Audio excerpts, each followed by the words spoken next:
Hi welcome to ANN creations. ANN క్రియేషన్లో ఒక చిన్న మాట.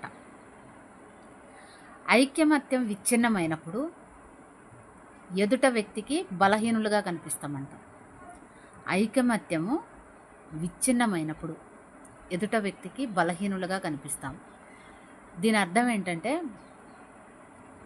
సమూహంగా ఉన్నప్పుడు అవతల వ్యక్తి ఎంతమందిరైనా పర్వాలేదు, వాళ్ళు ఎంత బలవంతులైనా పర్వాలేదు, ఐకమత్యంతో ఉన్నప్పుడు ఆ అవతల వ్యక్తులు ఎవరైనా సరే ఐకమత్యంగా ఉన్న వాళ్ళ జోలికి రాలేరు కూడా.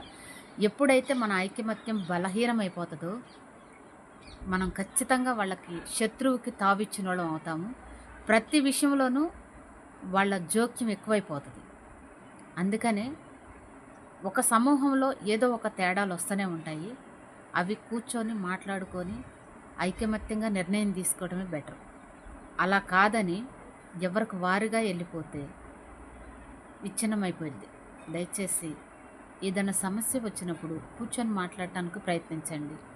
విడిపోవటం వల్ల ప్రయోజనాలు ఏమీ లేవు. నువ్వు మనశ్శాంతిని పోగొట్టుకున్నోడివే అవుతావు. Thank you.